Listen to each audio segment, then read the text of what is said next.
Bangunan Sekolah Dasar Negeri Okbab diduga dibakar oleh kelompok kriminal bersenjata KKB Bintang Timur. Tindakan ini dilakukan oleh 3 orang yang diduga kelompok tersebut. Mereka membakar kursi di dalam ruang kelas sekolah.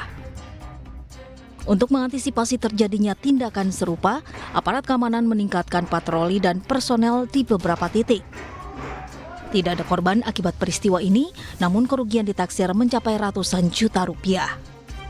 Dari Timika, Papua Tengah, Nathan Making, iNews melaporkan.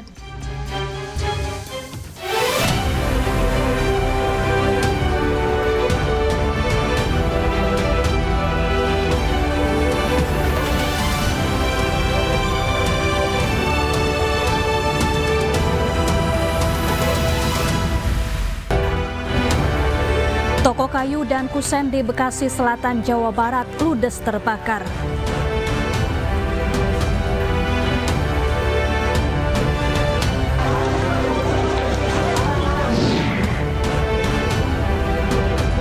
Polisi menangkap 2 penganiaya wartawan saat sidang vonis mantan Menteri Pertanian Syahrul Yassin Limpo.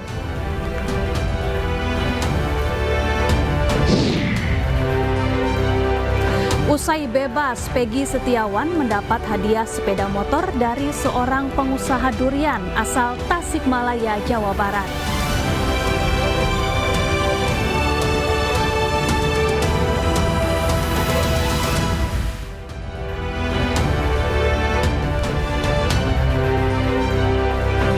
Halo, selamat sore pemirsa. Demikian tadi berita pilihan iNews Sore bersama saya Syafaati Suryo. Pemirsa, kebakaran melanda toko kayu dan kusen di Jalan Haji Ilyas, Bekasi Selatan, Jawa Barat. Material bangunan dari kayu membuat api cepat membesar. Info kebakaran di Haji Ilyas.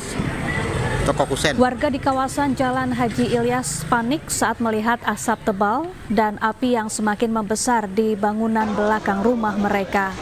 Warga pun segera berlari menyelamatkan diri. Diketahui api bersumber dari sebuah toko kayu dan kusen, di mana api membakar seluruh isi bangunan toko.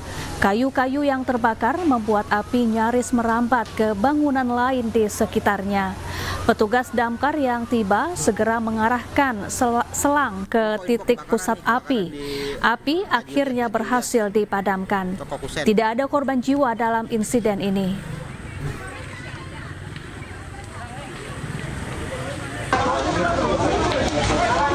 Cepat banget.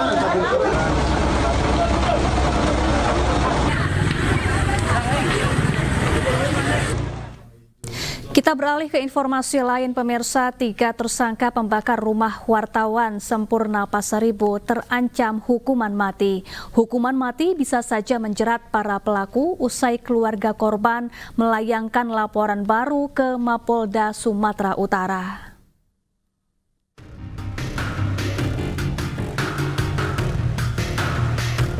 Keluarga besar Sampurna Pasaribu, wartawan Tri Brata TV yang tewas dibakar, melaporkan 3 tersangka dengan pasal hukuman mati. Laporan ini dilayangkan ke Mapolda Sumatera Utara oleh keluarga 2 orang adik Sampurna Pasaribu. Keluarga berharap tersangka mendapat hukuman yang setimpal, sementara seluruh pelaku yang terlibat bisa diungkap secara transparan. Yaitu kesamaan di hadapan hukum itu benar-benar diterapkan dalam kasus ini, begitu. Jadi kita akan terus mengawal ini sampai ke proses persidangan nanti. Makanya yang sudah tertangkap saat sekarang ini sebaiknya segera mengaku siapa kemudian yang menjadi otak pelaku dan lain-lainnya terhadap kasus ini. Sementara itu, dari hasil penyelidikan polisi, 2 eksekutor Rudi Apri Sembiring dan Yunus Syaputra menerima upah sebesar 1 juta rupiah dari otak pelaku bebas ginting. Besaran upah setelah dilakukan pekerjaan oleh 2 eksekutor, ini masing-masing mereka mendapat 1 juta rupiah dari B. Hingga kini polisi masih mendalami motif peristiwa dan dugaan keterlibatan oknum aparat dalam kasus ini.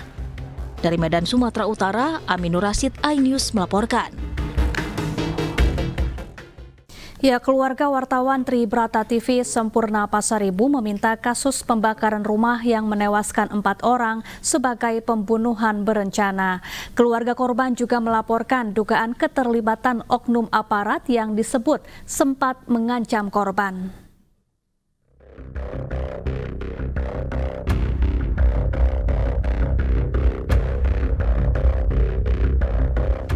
Keluarga wartawan Tribrata TV Sempurna Pasaribu terus mencari keadilan.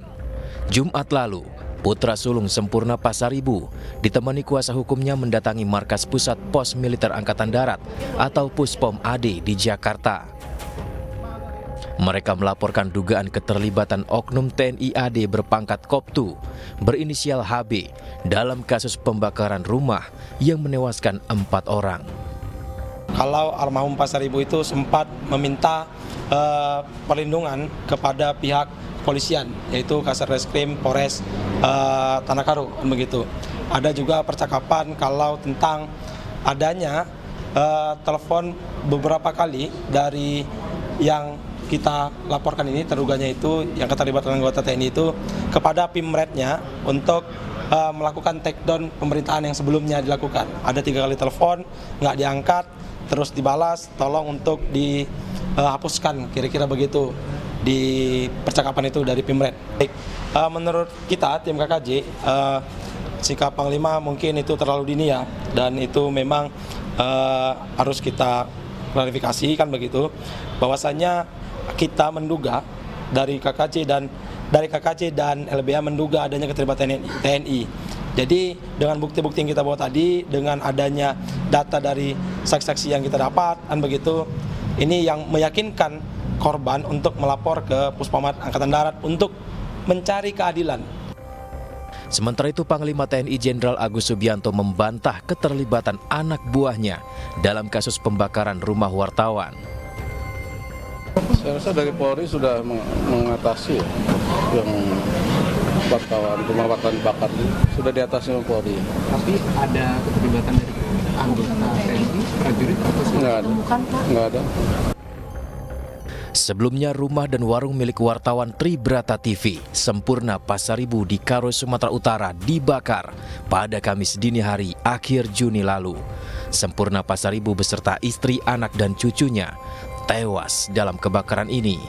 Peristiwa terjadi setelah Sempurna memberitakan praktik judi di daerahnya. Polisi kemudian menetapkan 3 tersangka, yaitu Yunus Saputra Tarigan, Rudi Apri Sembiring, dan Bebas Ginting.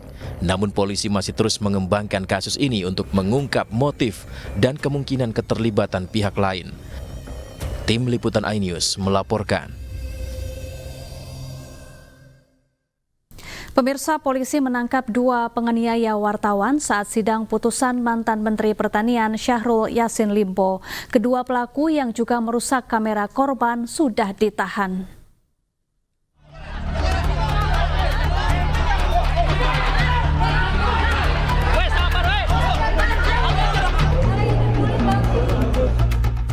Polda Metro Jaya menangkap 2 pelaku pengeroyokan terhadap seorang jurnalis Kompas TV saat meliput sidang putusan mantan Menteri Pertanian Syahrul Yassin Limpo. Kedua pelaku, MNM dan S, ditangkap sehari setelah peristiwa pengeroyokan. Usai polisi mendalami rekaman CCTV di Pengadilan Tipikor Jakarta, kini kedua pelaku sudah ditahan. Tadi kami sudah sampaikan pagi hari bahwa perkembangan penanganan kasus dugaan pemukulan terhadap rekan kita yang berprofesi sebagai jurnalis, saudara B, itu sudah dilakukan penahanan terhadap 2 tersangka, ya, sudah kami jelaskan tadi pagi. Perannya masing-masing memukul dan satu lagi memukul serta merusak kamera. Sudah dilakukan penahanan.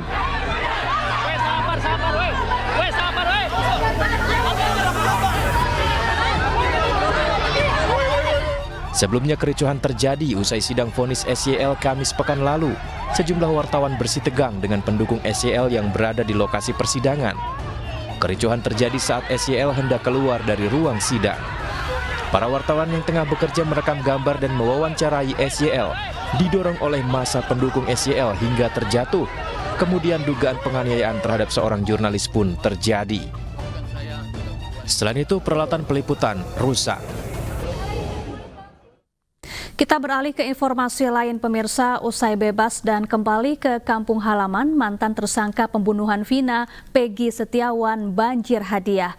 Peggy mendapat hadiah sepeda motor dari seorang pengusaha durian asal Tasikmalaya, Jawa Barat.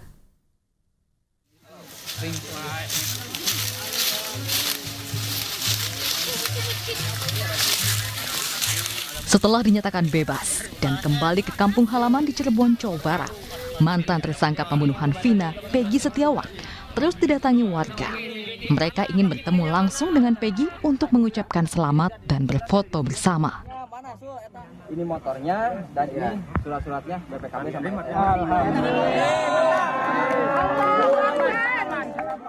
Peggy juga mendapat hadiah sepeda motor dari seorang pengusaha asal Tasikmalaya, Ziran Zibrani. Hadiah diberikan sebagai ucapan selamat dan rasa syukur karena Peggy telah bebas.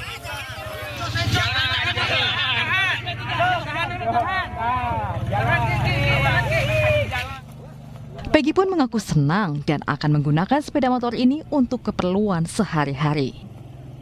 perihal motor ini rencana saya akan pakai buat sehari-hari, buat bekerja di Cirebon, ataupun bisa saya pakai buat pulang pergi ngantar sekolah saya seperti itu. Untuk rencana ke depan, saya akan pertimbangkan lagi. Misalkan rezeki saya ada di bangunan, saya akan terus melanjutkan di bangunan. Meskipun pekerjaan saya ada di tempat lain, ya saya akan coba ambil tempat itu. Hingga 7 hari pasca dibebaskan, suasana rumah Peggy Setiawan selalu ramai dikunjungi tetangga, keluarga, dan kerabat. Dari Cirebon, Jawa Barat, Toy Skandar, iNews melaporkan. Sementara itu, Saka Tatal, mantan terpidana kasus pembunuhan Vina dan Eki yang telah bebas, mendapat hadiah sepeda motor dari pendukungnya. Sebagai bentuk rasa syukur, keluarga Saka menggelar tradisi mandi kembang.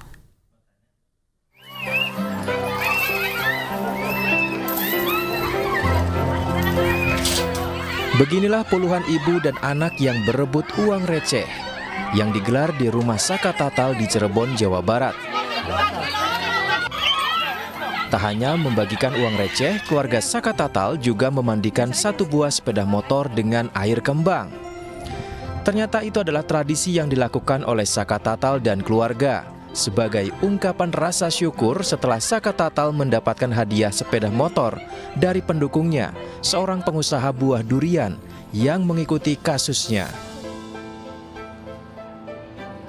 Seorang pengusaha buah durian yang juga dikenal dengan Ratu Durian Tasik turut prihatin dengan dugaan salah tangkap yang dialami Saka Tatal dalam kasus Vina dan Eki.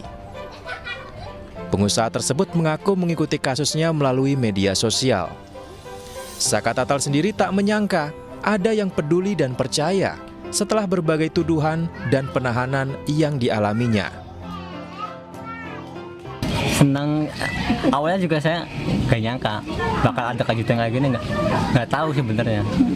Jadi Saka tuh bersyukur banget ada yang peduli sama Saka. Kalau Saka pribadi ya digunain yang lebih baik, dijaga yang lebih baik lagi buat kerja aja.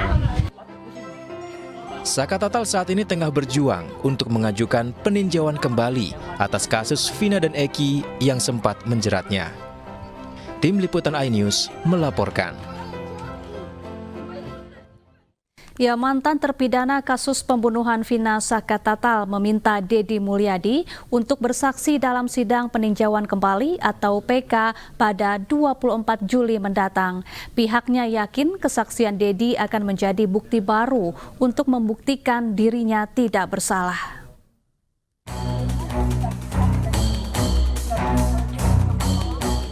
Dengan didampingi kuasa hukum Titin Prialianti, Saka Tatal, mantan terpidana kasus pembunuhan Vina dan Eki yang telah bebas, mendatangi rumah kediaman Deddy Mulyadi di Lembur Pakuan, Desa Sukasari, Kecamatan Dawan, Kabupaten Subang, Sabtu malam.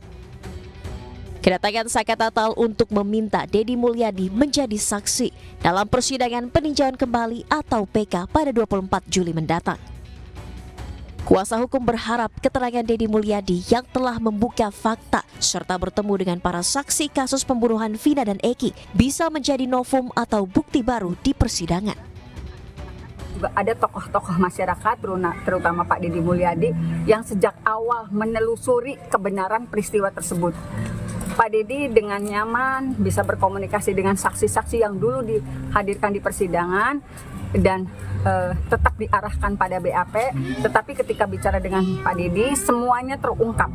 Dia bersedia dong, bersedia dengan senang hati karena saya alurnya di otak saya udah kegambar dan sudah terbaca dan sudah terasa ya, walaupun saya hanya merekonstruksi peristiwa di 2016 menjadi peristiwa hari ini dalam rekonstruksi digital.